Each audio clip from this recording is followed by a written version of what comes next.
আসসালামু আলাইকুম। শুরু করছি উপন্যাস আমি তো ভালোবাসি তোকে, লেখিকা সালমা চৌধুরী।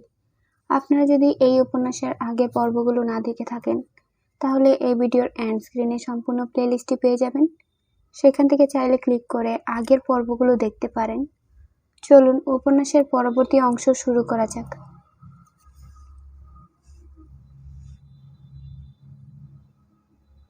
আবির রাজশাহীতে গেছে 3 দিন হলো। আজকে মালিহা খান ভাইয়ের বাড়ি থেকে ঘুরে আসছেন। মাইশার বিয়ে আগামী মাসের মাঝামাঝিতে ঠিক করা হয়েছে। ততদিনে মিম আর আদির পরীক্ষা শেষ হয়ে যাবে। মিম আর আদির সামনে পরীক্ষা বলে লেখাপড়া একটু বেশি করতে হচ্ছে। আকলিমা খান ছেলে মেয়েকে পড়ানোতে ব্যস্ত। মেঘ শুয়ে বসে আর টিভি দেখে দিন কাটায়। সন্ধ্যার পর মেঘ টিভিতে প্রোগ্রাম দেখছিল।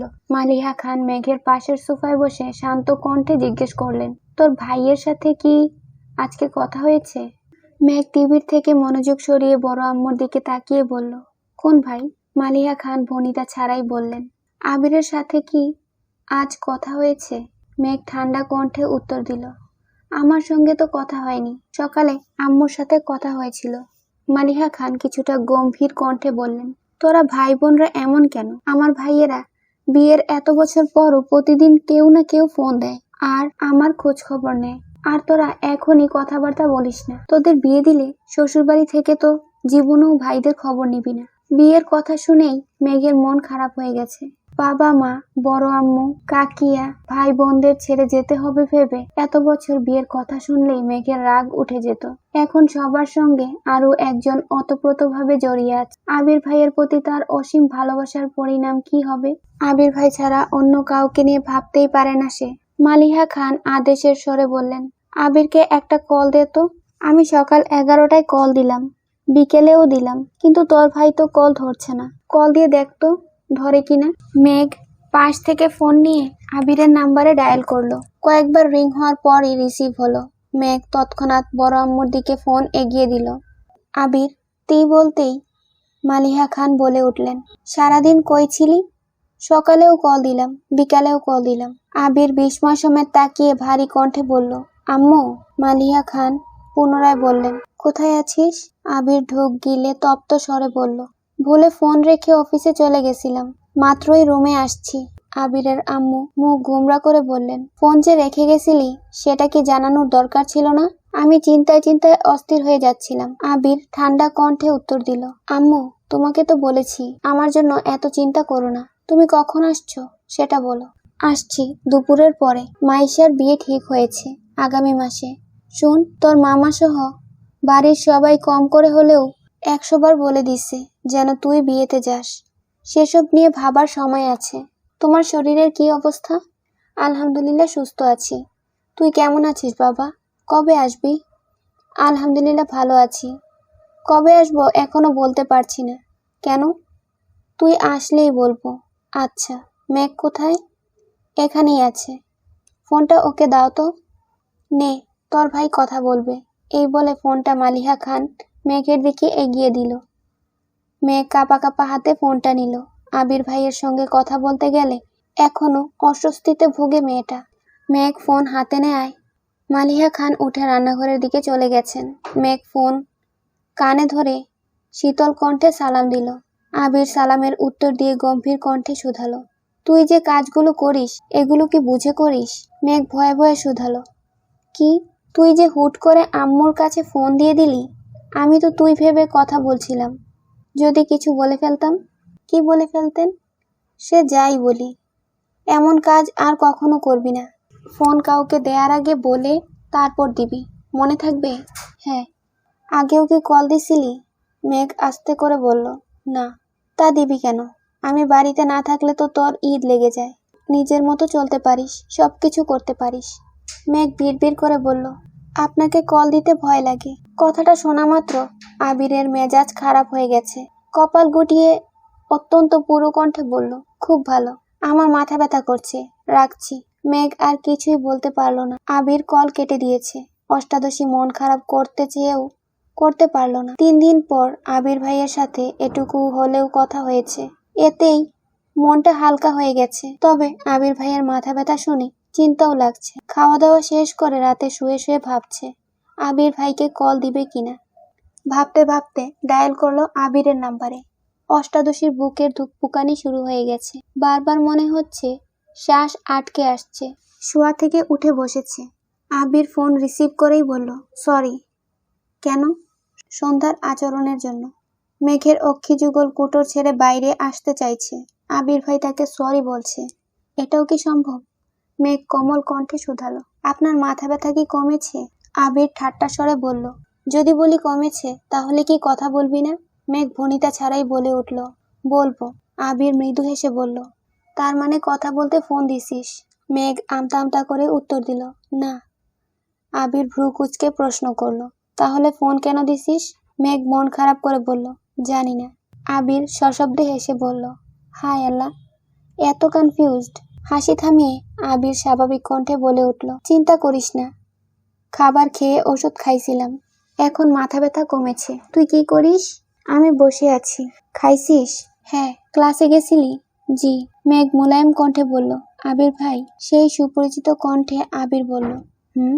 মেঘ চোখ বন্ধ করে সেই শব্দটা অনুভব করার চেষ্টা করলো। তারপর ঢোক গিলে নিজেকে সংযত করে প্রশ্ন করলো, আপনি বাসায় আসবেন কবে? আবির নিজের চুল ঠিক করতে করতে বলল, বাসায় কেউ তো আমার কথা মনে করেই না, তাই ভাবছি এখানেই থেকে যাব।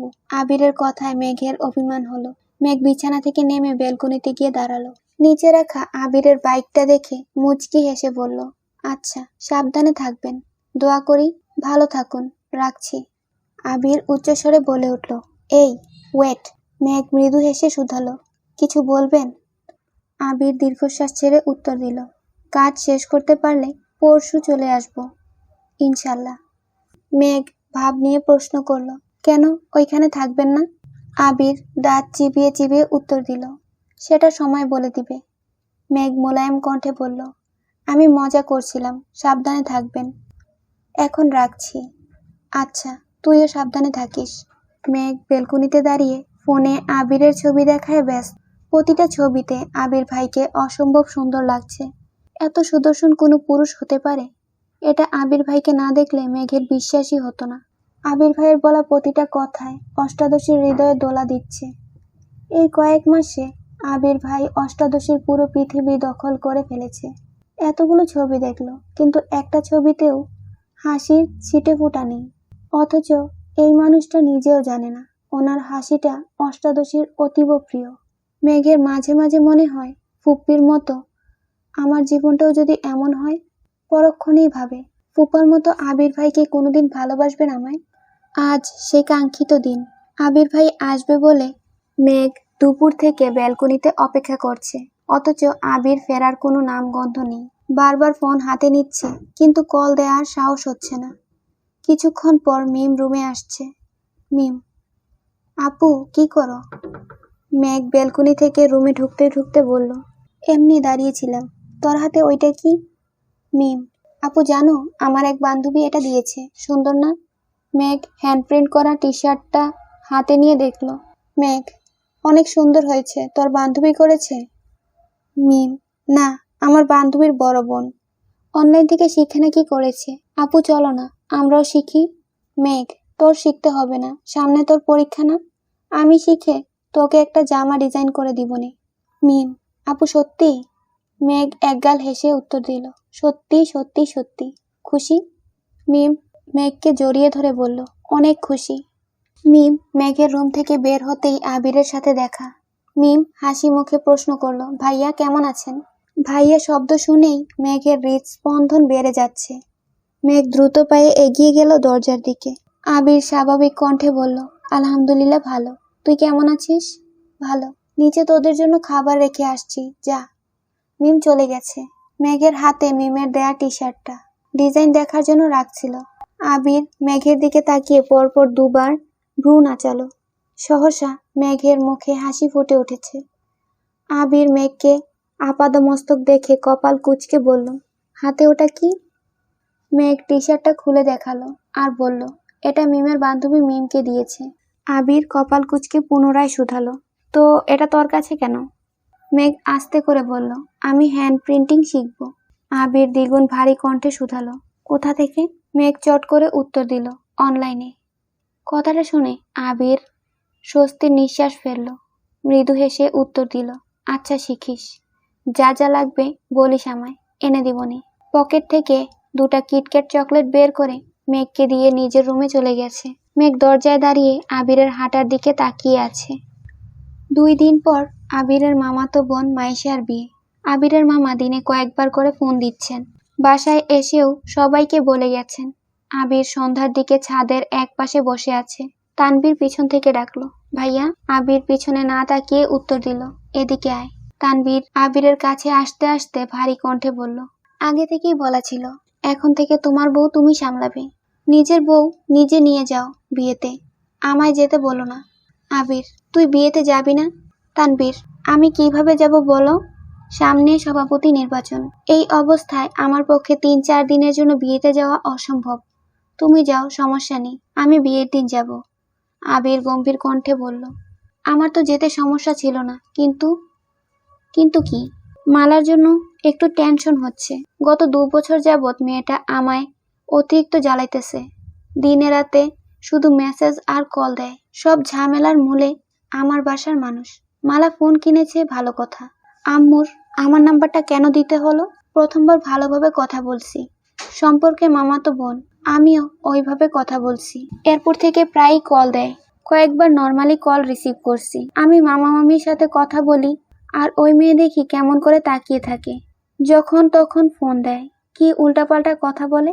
ধমক দিলে মামা বা মামির হাতে ফোন ধরিয়ে দেয়। মামা মামিকে তো বলতে পারি না। না পারছিলাম নাম্বার ব্লক করতে, না পারছিলাম ভালোভাবে কথা বলতে। এখন তো বিয়ের জন্য ওই বাড়িতে যেতে হবে। ওই মেয়ের আচরণ দেখে তোর বন্যা আবার হাইপার হয়ে যায়। এই চিন্তায় ভালো লাগছে না। এত কাহিনী তো আমায় বলনি। অসহ্যকর বিষয় নিয়ে আলোচনা করতে আমার অসহ্য লাগে। তানভীর একটু ভেবে বলল, ভাইয়া, ভেবো না, তোমার একটা থাপ্পড় খাইলেই সব ঠিক হয়ে যাবে। আবির বিরক্তির স্বরে জানালো, বাসায় যেদিন আসছিল ওই দিনই থাপ্পড় দিতে ইচ্ছে হয়েছিল।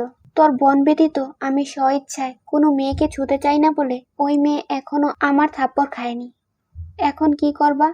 আবির দীর্ঘশ্বাস ছেড়ে বলল, যদি মালার কারণে মেঘের চোখ থেকে এক ফোঁটা পানিও পড়ে, মালার খবর আছে, আমি ভুলে যাব সে আমার বোন হয়। তানভীর ভীত স্বরে বলল, ভাইয়া, তোমার রাগটা কন্ট্রোলে রাখো প্লিজ। বনুরে মালা থেকে দূরে দূরে রাখো, আর পারলে বনুরে একটু সময় দিও। তানভীরের সাথে বেশ কিছুটা সময় কথা বলে আবির নিচে আসছে।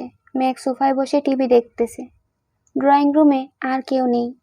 আবির মেঘকে দেখেও না দেখার মতো করে রান্নাঘরে চলে গেছে। নিজের জন্য কড়া করে 1 কাপ কফি করেছে।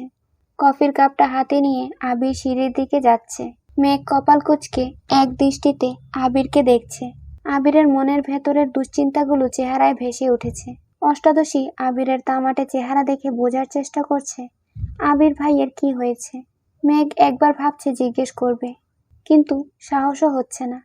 আবির সিঁড়ি পর্যন্ত যেতেই মালিহা খান নিজের রুম থেকে বের হতে হতে আবিরকে ডাকলেন। আবির সিঁড়ির পাশে দাঁড়িয়ে পড়েছে। মালিহা খান সোফায় এসে বসলেন। আবিরের দিকে তাকিয়ে বললেন, তোর সাথে কথা আছে। আবির নির্বাক কণ্ঠে বলল, আম্মু, তুমি যে বিষয়ে কথা বলতে চাচ্ছ সেই বিষয়ে আমি কথা বলতে চাই না বলেই রাজশাহী থেকে ফেরার পর থেকে তোমার থেকে দূরত্ব রেখে চলছি। কথা বলতে চাই না বললেই কি সবকিছু এড়িয়ে যেতে পারবি? তোর কি বিয়ের বয়স হয়নি? বিয়ে কি করবি না? আবির তপ্ত স্বরে জানালো, বিয়ে করার সময় হলে নিজেই তোমাদের বলবো। মালিহা খান শুষ্ক কণ্ঠে বলে উঠলেন, আমি আমার ছেলের এই রূপ দেখব বলে ছেলেকে বিদেশে পাঠাইনি। তোকে এত মনমরা দেখতে আমার ভালো লাগে না। আমি চাই তুই বিয়ে কর। একটু থেমে পুনরায় বললেন, জান্নাত মেয়েটাকে আমার খুব ভালো লাগছিল। এতদিন মেঘের টিউটর ছিল, এখন তো সে আর আমাদের বাসায় পড়ায় না। মেয়েটার খোঁজ নিতে তো সমস্যা নেই। আবির নিশ্চুপ। মেঘ হাঁ করে তাকিয়ে আছে বড় আম্মুর মুখের পানে। মেঘের চোখে মুখে দুশ্চিন্তার ছাপ। কিভাবে বলবে জান্নাতাপুর যে বিয়ে হয়ে গেছে, তাও আবার আসিফ ভাইয়ার সঙ্গে। মেঘ সহসা আবিরের মুখের পানে তাকালো। মালিহা খান মেঘের দিকে তাকিয়ে বললেন, তোর কাছে জান্নাতের নাম্বার আছে? মেঘ বলে, জান্নাত আপু। মেঘের কথার মাঝে আবির বলে ওঠে, ওর কাছে নাম্বার থাকবে কোথা থেকে? তুমি কি শুরু করেছো আম্মু? মেয়েটা পড়াতে আসছিল, পড়াইছে, আলহামদুলিল্লাহ মেঘ চান্স পাইছে। মেয়েটাকে দাওয়াত দিয়ে খাওয়াতে চাইছো, গিফট দিতে চাইছো, সব ইচ্ছেই পূরণ করা হলো। তারপরেও এই বিষয় নিয়ে কথা কেন ওঠে? মেঘ আহমকের মতো আবিরের দিকে চেয়ে আছে। বলে দিলেই হয় জান্নাত আপুর বিয়ে হয়ে গেছে। আবির মেঘের দিকে চোখ রাঙিয়ে ইশারা করলো যাতে কিছু না বলে। আবির দীর্ঘশ্বাস ছেড়ে পুনরায় বলল, সামনে মাইশা আপুর বিয়ে, তুমি বরং সেটাই মনোযোগ দাও।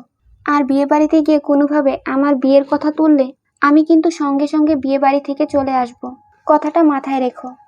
মেইন গেট থেকে ভেতরে 2 কদম এগিয়ে আলী আহমদ খান উচ্চস্বরে বললেন, হয়েছেটা কি? মা ছেলের মধ্যে কি নিয়ে মনোমালিন্য চলছে? আবির মায়ের দিকে তাকিয়ে ধীর কণ্ঠে বলল, আব্বুকে কিছু বলবা না কিন্তু। বাবার দিকে তাকিয়ে গম্ভীর কণ্ঠে বলল, কিছু না। আবির চলে গেছে। বড় আব্বুকে দেখে মেঘু টিভি বন্ধ করে চলে যাচ্ছে। আলী আহমদ খান সোফায় বসতে বসতে মালিহা খানকে শুধালেন, কি হয়েছে? মালিহা খান মনমরা হয়ে উত্তর দিলেন, কি আর হবে, বিয়ের কথা বলছিলাম, এজন্য রাগারাগি করছে। আলী আহমদ খান ভারী কণ্ঠে বললেন, তুমি ছেলেরে আর কিছু বইল না, মাথাটা একটু ঠান্ডা হোক, আমি কথা বলবো। মালিহা খান শীতল কণ্ঠে জানালেন, ঠিক আছে। আজ মাইশার গায়ে হলুদ। মালিহা খান আর আলী আহমদ খান গতকালই বিয়ে বাড়িতে চলে গেছেন। মালিহা খান মাইশাদের বড় ফুপি, তাই ওনার দায়িত্বও একটু বেশি। আরও আগে যাওয়ার কথা ছিল, কিন্তু অসুস্থতার কারণে আলী আহমদ খান স্ত্রীকে একা ছাড়তে রাজি নন। ডাক্তার দেখিয়ে গতকাল উনি নিজেই নিয়ে গেছেন। তানভীর ব্যতীত বাকিরা আজ বিয়ে বাড়িতে যাবে। আগে থেকেই বলা, আবির ইকবাল খানের গাড়ি নিয়ে যাবে। মামুনি, কাকিয়া, মেঘ, মিম আর আদিকে নিয়ে যাওয়ার দায়িত্ব আবিরের। মোজাম্মেল খান আর ইকবাল খান অফিস করে বিকেলের দিকে রওনা দিবেন। সকাল থেকে সাকিব আবিরকে কলের পর কল দিয়েই যাচ্ছে, যেন যত তাড়াতাড়ি সম্ভব বিয়ে বাড়িতে উপস্থিত হয়। সকালে নাস্তা করে ইকবাল খান আর মোজাম্মেল খান অফিসের উদ্দেশ্যে বেরিয়ে পড়েছেন। বাকিরা রেডি হচ্ছে। গায়ে হলুদের পাঞ্জাবি শাড়ি নেয়ার দায়িত্ব ছিল আবিরের। নিজের কিছু জামাকাপড় সহ সব ব্যাগ গাড়ির ডিকিতে রাখতে গিয়ে হঠাৎ কিছু একটা মনে করে বাড়ির ভেতরে ঢুকেছে আবির। মিম, আদি, মামুনিরা ততক্ষণে রেডি হয়ে মেঘকে ডাকতে ডাকতে বেরিয়ে পড়েছেন। কাকিয়া আবিরকে জিজ্ঞেস করলেন, আবির কোথায় যাচ্ছিস? উত্তরে আবির জানালো, ওয়ালেটটা রুমে ফেলে আসছি, তোমরা গাড়িতে বসো, আমি এক্ষুনি আসছি।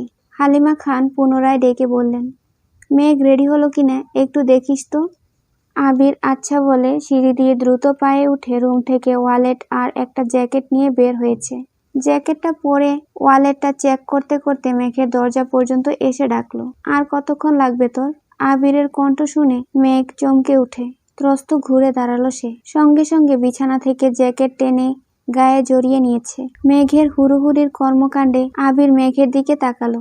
মেঘের গায়ে এমনভাবে জ্যাকেট জড়ানো দেখে আবির কয়েক সেকেন্ডের জন্য স্থির দৃষ্টিতে তাকায়।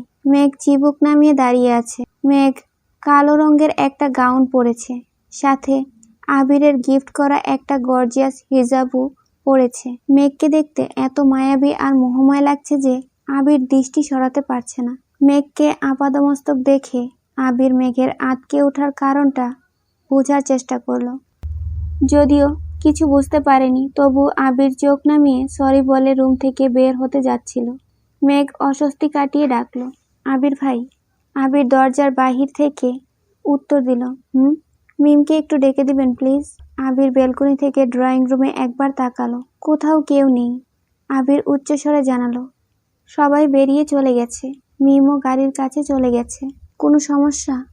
আমি কি কোনোভাবে হেল্প করতে পারবো? মেঘ কি করবে বুঝতে পারছে না। মিমকে বেশ কয়েকবার ডেকেছে, আদি আর মিম হইহুল্লোড় করে বেরিয়ে গেছে, তাই মেঘের ডাক মিম আর শোনেনি। আবির ভাইকে বলবে কিনা বুঝে উঠতে পারছে না। মেঘকে নিস্তব্ধ থাকতে দেখে আবির পুনরায় মেঘের রুমে ঢুকেছে। আবির রুমে ঢুকতেই মেঘ আঁতকে উঠল, বৃহৎ চোখে তাকালো। আবির ভ্রু কুঁচকে প্রশ্ন করলো, কি হয়েছে? মেঘ চিবুক নামিয়ে নিল। মেঘ এখনো জ্যাকেট জড়িয়ে দাঁড়িয়ে আছে। অষ্টাদশীর অশান্ত মন কেমন করে কাঁপছে, কথা আটকে আসছে। মাথা নিচু করে অনেক কষ্টে বলল, জামার চেনটা লাগাতে পারছি না। আবির স্বাভাবিক ভঙ্গিতে মেঘের কাছে এগিয়ে এলো। আবিরের আগানোতে অষ্টাদশীর হৃৎপিণ্ডের মাত্রা বাড়তে শুরু করেছে। আবির মেঘের কাছাকাছি দাঁড়িয়ে শান্ত কণ্ঠে বলল, ওইদিকে ঘুর। মেঘ না চাইতেও আবিরের দিকে পিঠ করে দাঁড়ালো। জ্যাকেটটা ধরে রাখার শক্তিটুকু পাচ্ছে না। আবির জ্যাকেটে হাত দিতেই মেঘ জ্যাকেট ছেড়ে দিয়েছে। পরে যেতে নিলে আবির তাড়াতাড়ি জ্যাকেটটা ধরে বিছানার উপর রাখলো। হিজাব দিয়ে সম্পূর্ণ পিঠ ঘোরা। আবির অতি সন্তর্পণে পিঠ থেকে হিজাবটা সরায়। সহসা অষ্টাদশীর উজ্জ্বল বর্ণের পিঠ উন্মুক্ত হয়। না চাইতেও আবিরের নজর পড়ে সেই অচ্ছদ্য পৃষ্ঠে, যেখানে পাশাপাশি দুইটা কৃষ্ণবর্ণের বিউটি স্পট ঝলমল করছে। আবির ঢোক গিলে দৃষ্টি সরিয়ে নিল। আবিরের বক্ষপিঞ্জরে আবদ্ধ হৃৎপিণ্ডটা দিক বিদিক ছুটছে, যেন পাঁজরের হাড় ভেঙে বেরিয়ে আসবে এখনই।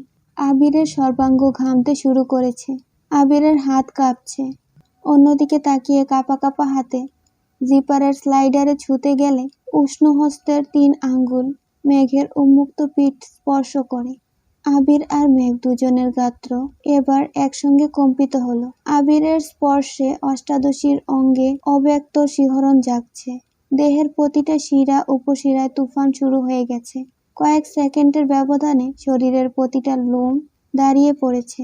মেঘ চোখ বন্ধ করে দাঁড়িয়ে আছে, তবে তার দাঁড়িয়ে থাকার শক্তি ক্রমশ কমে আসছে। আবির তাড়াহুড়ো করে স্লাইডার টেনে উপরে উঠিয়ে দ্রুত পায়ে রুম থেকে বের হয়ে গেছে। সিঁড়ি দিয়ে নামতে নামতে পরনের জ্যাকেটটা খুলে ফেলল। মনে হচ্ছে সারা শরীর থেকে গরম বাতাস বের হচ্ছে। চোখের সামনে বারবার প্রেয়সীর উন্মুক্ত পৃষ্ঠ ভেসে উঠছে। নিচে এসে চেয়ার টেনে বসে এক নিঃশ্বাসে 1 গ্লাস পানি শেষ করলো। দীর্ঘশ্বাস ছেড়ে নিজেকে ধাতস্থ করার চেষ্টা করলো। পকেটে থাকা ফোনটা অবিরত ভাইব্রেশন হচ্ছে। ফোন বের করে কল রিসিভ করলো। সাকিব কল দিয়েছে। কথা বলতে বলতে মেইন গেট পেরিয়েছে। মামনি আর কাকিয়া গাড়িতে বসে আছেন। মিম আর আদি ছোটাছুটি করছে। কে সামনে বসবে সেটা নিয়েই 2 ভাই বোন বিবাদ করছে। আবিরকে বের হতে দেখেই দুজন শান্ত হয়ে গেছে। অন্যদিকে আবিরের প্রস্থানের পরপরই অষ্টাদশী ধপ করে বিছানায় বসে পড়েছে। উন্মুক্ত পৃষ্ঠে আবির ভাইয়ের স্পর্শ অনুভব করতেই বারবার শিহরিত হচ্ছে মেঘের গাত্র। যাও ভেবেছিল জ্যাকেটটা পরবে, কিন্তু এখন মনে হচ্ছে গ্রীষ্মের প্রখর রোদে পুড়ছে তার দেহ। কিছুক্ষণের মধ্যে নিচে নামলো মেঘ। আবির গেইটে তালা ঝুলিয়ে গাড়ির কাছে আসতেই শুনতে পেল 3 ভাই বোনের কথোপকথন। 3 জনই সামনে বসার জন্য উঠে পড়ে লেগেছে। আবির সেদিকে মনোযোগ না দিয়ে ড্রাইভিং সিটে বসে পড়ল। আকলিমা খান গাড়ির ভেতর থেকে ডাকলেন, কি রে, তোরা কি গাড়িতে উঠবি? মেঘ বাকিদের উদ্দেশ্য করে বলছে, শোন, আবির ভাই যেই রাগী, গাড়িতে বসে ঘাড় ঘুরালেই দিবে মাইর। তোরা কেউ সামনে বস, আমি বরং পেছনে বসবো। মেঘের কথা শুনে মিম আর আদি দুজনে দুজনের দিকে তাকালো। আদি দৌড়ে এসে মায়ের পাশে বসে পড়েছে। আদির পেছন পেছন মিমও ছুটে এসে বলছে, আমিও আম্মুর সাথে যাব। মেঘ মনমরা হয়ে বলল, কি আর করার, তাহলে তো আমাকেই সামনে বসতে হবে। উপরে উপরে মনমরা ভাব দেখালেও মনের ভেতরে তার রাজ্য জয়ের খুশি। আদি একগাল হেসে বলল, মেঘাপু, তুমিই বরং সামনে বসো। মেঘ যে মনে মনে তাই চাইছিল এটা তো আর তারা জানে না। আবির ভাই গাড়ি চালাবে আর মেঘ পেছনে বসবে, তা হতেই পারে না। গতকাল রাত থেকেই প্ল্যান করে রেখেছে, যেভাবেই হোক তাকে সামনে বসতেই হবে। মেঘ মিটমিট করে হেসে গাড়িতে উঠেছে।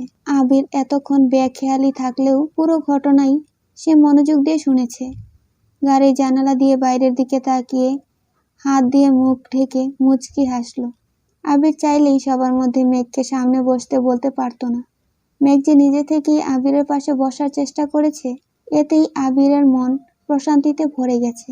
দিনকে দিন মেঘের করা পাগলামিগুলো আবিরকে তার প্রেয়সীর প্রতি আরো বেশি আসক্ত করে তুলছে। খানবাড়ির রাজপুত্র আর রাজকন্যারা ঢাকা থেকে ত্রিশালের উদ্দেশ্যে যাত্রা শুরু করেছে। আবিরের মামার বাড়ি ময়মনসিংহ বিভাগের ত্রিশালে। যানজট পেরিয়ে আসতে অনেকটা সময় লেগে যায়। আবির পূর্ণ মনোযোগ দিয়ে গাড়ি চালাচ্ছে। মেঘ একবার রাস্তার দিকে দেখছে, মাঝে মাঝে আর চোখে আবিরকেও দেখছে। আবিরের দিকে যতবার তাকায় ততবারই বাসার ঘটনার কথা মনে পড়ে যায়। প্রতিবারই অষ্টাদশী লজ্জায় নুয়ে পড়ে। আকলিমা খান আর হালিমা খান সাংসারিক আলোচনা করতে ব্যস্ত। গাজীপুর চৌরাস্তা পেরিয়ে কিছু দূর যাওয়ার পর আবির গাড়ির কাঁচ নামিয়ে দিয়েছে। শীতল পরিবেশ, রাস্তার পাশে বিশাল আকৃতির গাছ। মেঘ এক মনে তাকিয়ে সেসব দৃশ্য দেখছে আর আপন মনে কত কি ভাবছে। অষ্টাদশীর অশান্ত মনে ছোটাছুটি করছে কত শত প্রেমময় বার্তা। আচমকা আবির রাস্তার পাশে গাড়ি থামাতে মেঘ সহ বাকিরাও চমকে ওঠে। আবির মামুনি আর কাকিয়ার উদ্দেশ্যে বলে, তোমরা একটু বসো, আমি আসছি।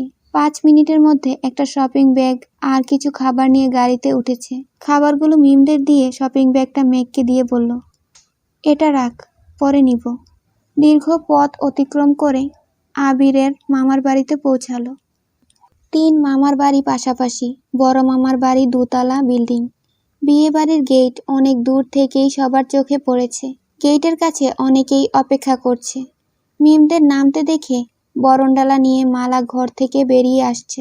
মেঘ বের হতে যাবে এমন সময় আবির মেঘের হাত টেনে 1000 টাকার নোট মেঘের হাতে দিয়ে আস্তে করে বলল, বরণ করলে এটা দিয়ে দিস। মেঘকে কেউ যেন কোনোভাবে কিছু বলতে না পারে, তাই আবির আগে থেকেই চোখ কান খোলা রাখার চেষ্টা করছে। আবিরের সামনে মালা বরণডালা ধরতেই আবির বিরক্তির স্বরে বলল, আমার এসব পছন্দ না, বরণ করলে ওদের করো। আবির বরণডালায় টাকা দিয়ে মালাকে পাশ কাটিয়ে বাড়িতে ঢুকে পড়েছে। মালা যথারীতি হাসি মুখে বাকিদের বরণ করলো। আবির একটু ভেতরে আসতেই, আলহামদুলিল্লাহ ভালো, তুই কেমন আছিস? আলহামদুলিল্লাহ অনেক ভালো। কত বছর পর তুমি আমাদের বাড়িতে আসছো? ভালো তো থাকতেই হবে। আবির স্বাভাবিক কণ্ঠে শুধালো, বাকিরা কোথায়? আছে, চলো। ততক্ষণে মেঘরাও বাড়িতে ঢুকে পড়েছে। আবির বারান্দায় পা রাখতে রাখতে সবার উদ্দেশ্যে সালাম দিল। সালামের উত্তর দিয়ে এক একজন এক এক প্রশ্ন করছে। তাদের মধ্যে একজন বয়স্ক মহিলা বলে উঠলেন, এটা বাবু না? কত বড় হইয়া গেছে, মাশাল্লাহ। বাবুরে চেনার তো কোনো উপায়ই নাই। উঠান থেকে মেঘ কথাটা শুনে ফিক করে হেসে দিল। আবির ভাইয়ের মতো সুপুরুষ দেহি এত লম্বা চড়া মানুষকে কেউ বাবু বলে সম্বোধন করছে, এটা শুনে হাসি পাচ্ছে। তারপরও নিশ্চিত হওয়ার জন্য মায়ের দিকে তাকিয়ে শুধালো, বাবু কে আম্মু? হালিমা খান বললেন, আবিরকে ওর নানার বাড়ির মানুষ ছোটবেলা বাবু বলে ডাকতো। উনি তোর বড় আম্মুর চাচি হন। আবির মৃদু হেসে শুধালো, নানু কেমন আছো? আলহামদুলিল্লাহ ভালো আছি। তুমি ভালো আছো নি? আলহামদুলিল্লাহ। বেশ কিছুটা সময় আলাপচারিতা চলল। আবির মাইশার সঙ্গে দেখা করতে ভেতরে চলে গেছে। মাইশার রুমের সামনে এসে ডাকলো, আপু আসবো? মাইশা আবিরকে দেখেই মিষ্টি করে হাসলো। বিছানা থেকে নেমে জিজ্ঞেস করলো, কেমন আছিস ভাই আমার? কত বছর পর তোকে দেখছি। আবিরের উষ্ঠদয় প্রশস্ত হলো। উত্তরে আবিরও বলল, তোমাকেও। আচ্ছা আপু, এ বিয়েতে তুমি খুশি তো? আলহামদুলিল্লাহ, আব্বা আম্মু খুশি থাকলে আমিও খুশি। শুধু একটাই ইচ্ছে, যার কাছে বিয়ে দিচ্ছে সে মানুষটা যেন ভালো হয়। চিন্তা করো না, মানুষ হিসেবে ভাইয়া খুব ভালো। আমি খোঁজ নিয়েছি, তাছাড়া ওনার সাথে আমার দেখাও হয়েছে। ইনশাল্লাহ তুমি সুখী হবে। তুই দেখা করছিলি? এর মধ্যে মিম, মেঘ আর আদিও মাইশা আপুকে দেখতে আসছে। মাইশা বরাবরই চাপা স্বভাবের একটা মানুষ, কখনো কারো বাড়িতে বেড়াতেও যায় না, তবে ফোনে প্রায় সবার সাথে কথা হয়। তাছাড়া মালিহা খান বেড়াতে আসলে ওনার মুখে বাসার সবার কথাই শোনে, সেভাবেই চেনে সকলকে। আবির ভ্রু কুঁচকে শুধালো, কেন, ভাইয়া কি তোমায় বলেনি? কথা বলি না তো। বিয়ে ঠিক হওয়ার পর একদিন কথা হয়েছিল। আমার কথা বলতে খুব অস্বস্তি লাগে। উনি মাঝে মাঝেই কল দেন, কিন্তু আমি রিসিভ করি না। আবির শপিং ব্যাগ আর নিজের পকেট থেকে একটা চিঠি বের করে মাইশা আপুর হাতে দিয়ে বলল, তুমি কথা বলো না বলে তোমার জামাই মাঝ রাস্তায় দাঁড়িয়ে থেকে আমাকে দিয়ে পাঠিয়েছে। এটা পরে ওনাকে কল দিতে বলছে। মেঘ উত্তেজিত কণ্ঠে শুধালো, রাস্তায় ওই লোকটা কি আপুর বর ছিল? আবির মেঘের দিকে তাকিয়ে উপর নিচ মাথা নাড়ল। মেঘ মুচকি হেসে বলল, মাশাল্লাহ আপু, ভাইয়া কিন্তু কিউট আছে। মাইশা লজ্জায় আড়ষ্ট হয়ে যাচ্ছে। মাইশা কিছু বলার আগেই আবির মেঘকে উদ্দেশ্য করে গম্ভীর কণ্ঠে বলল, হইছে, তোর আর পাকনামি করতে হবে না। আপুর হাজবেন্ড আপু বুঝবে, তোরা যা এখন। মেঘ, মিম আর আদির রুম থেকে বেরিয়ে যাচ্ছে। আবির পা বাড়াতেই মাইশা আবিরের হাতে চিমটি কেটে আস্তে করে বলল, আমার জামাইরে কিউট বলছে, তাতে তোর এত জ্বলে কেন? কাহিনী কি? কি চলে? তখনই রুমে মালার আগমন হলো। আবির মালাকে দেখে থমথমে কণ্ঠে জবাব দিল, কিছু না। মালা বলল, ভাইয়া কেমন আছো? ভালো। আবির মাইশার থেকে বিদায় নিয়ে চলে গেছে। আবির সাকিবের সঙ্গে থাকবে, তাই গাড়ি থেকে ব্যাগ নামিয়ে সাকিবের রুমে গেল। সাকিব আর মালারাও সম্পর্কে চাচাতো ভাই বোন। মেঘ, মিম, দিশা, স্মৃতি ওরা 4 জন এক রুমে থাকবে বলে ঠিক করেছে। দিশা মালার আপন ছোট বোন, স্মৃতি সাকিবের ছোট বোন। খাওয়া দাওয়া করে বিকেলের দিকে 4 কাজিন মিলে পুরো বাড়ি ঘুরে দেখছিল। বিয়ে বাড়ি মানেই হইচই। বিকেল হতে হতে আত্মীয় স্বজনের ভিড় জমতে শুরু হয়েছে। মেঘ মিম আগেও কয়েকবার এসেছিল, তবে সেসব ছোটবেলার ঘটনা। এখন আর কিছুই মনে নেই তাদের। আবিরদের 3 মামার বাড়ি পাশাপাশি হওয়ায় 3টা উঠান মিলে বাড়ির সামনে বিশাল মাঠের ন্যায় জায়গা। এক পাশে খাবারের ব্যবস্থা করা হচ্ছে, আরেক পাশে গায়ের হলুদের স্টেজ করা হচ্ছে। সাকিব, মিলন, আবির এমনকি আদিও স্টেজ সাজানোতে ব্যস্ত। মেঘ আবিরকে দেখেই থমকে দাঁড়ালো, পা বাড়ালো সেদিকে। স্মৃতি পেছন থেকে ডাকলো, মেঘ আপু কোথায় যাচ্ছ? স্টেজ সাজানো দেখতে। ঘুরবা না? তোমরা ঘুরে আসো, আমি যাব না। মেঘ আর কোথায় যাবে? তার আবেগের কেন্দ্রবিন্দু তো আবির ভাই। আবির ভাইকে দেখাতে যতটা শান্তি, সেই শান্তি আর কোথাও নেই। তাই মেঘ স্টেজের দিকে এগিয়ে আসলো। সাকিব মেঘকে দেখে জিজ্ঞেস করলো, কেমন আছো মেঘবতী? আলহামদুলিল্লাহ। আপনি কেমন আছেন? আলহামদুলিল্লাহ। মেঘের কণ্ঠ শুনে আবির পেছন ফিরে মেঘকে দেখলো। চুলগুলো বাঁধা, মাথায় ওড়না দিয়ে রেখেছে। আবির লাইটিং সেট করতে করতে শুধালো, খাইছিস কিছু? হ্যাঁ। সাকিব মেঘকে উদ্দেশ্য করে বলল, ভাইয়া কিন্তু এখনো খায়নি। তুমি ভাইয়ার খোঁজ নিলে না কেন? আবির দাঁতে দাঁত চেপে সাকিবের দিকে তাকিয়ে বলে, বেশি কথা বললে তোর শরীরে তার পেঁচিয়ে দেব। মেঘ শীতল কণ্ঠে বলল, আমি তো জানতাম না। আবির মেঘের দিকে তাকিয়ে বলল, আমি খাইছি। সাকিব এমনিই মজা করছে। আবির সাকিবেরা কাজ করছে। মেঘ চেয়ারে বসে বসে তাদের কাজ করা দেখছে। কিছুক্ষণ পর স্মৃতি, দিশা আর মিমু চলে আসছে। সবাই চেয়ারে বসে গল্প করছে, অথচ মেঘের নজর আবিরের দিকে। আশেপাশে কে কি বলছে সেসবে কোনো মনোযোগ নেই তার। স্টেজ সাজানো প্রায় শেষের দিকে। তখন মালা একটা প্লেটে অনেক রকমের পিঠা নিয়ে আসছে। আবিরকে ডেকে বলছে, আবির ভাই তোমার জন্য পিঠা নিয়ে আসছি। মালার কথায় আবির কোনোরূপ প্রতিক্রিয়া দেখালো না, ফিরে তাকালোও না। অথচ মেঘের ছ্যাদ করে রাগ উঠে গেছে। মনে পড়ে গেছে বাসায় আবির ভাইয়ের উপর ঢলে পড়তে যাচ্ছিল এই মালা আপু। আবির ভাইয়ের প্রতি তখন তীব্র ভালোবাসা অনুভব করতে না পারলেও সেদিন ঠিকই কেঁদেছিল সে। তবে এখন তো সে আবির ভাইকে ভালোবাসে। আবির ভাই ভালোবাসুক বা না বাসুক, অষ্টাদশী মনে প্রাণে আবিরকে ভালোবাসে। আবিরের আশেপাশে সে কাউকে সহ্য করতে পারবে না। মেঘ ভেতরে ভেতরে রাগে ফুঁসছে। মালা পুনরায় বলল, পিঠাগুলো খেয়ে নাও ভাইয়া। আবির পেছনে না ফিরেই বলল, আমি খাবো না পিঠা, ওদের দে। হাত দিয়ে মেঘদেরকে ইশারা করলো। আবিরের কথাটা মালার পছন্দ হয়নি।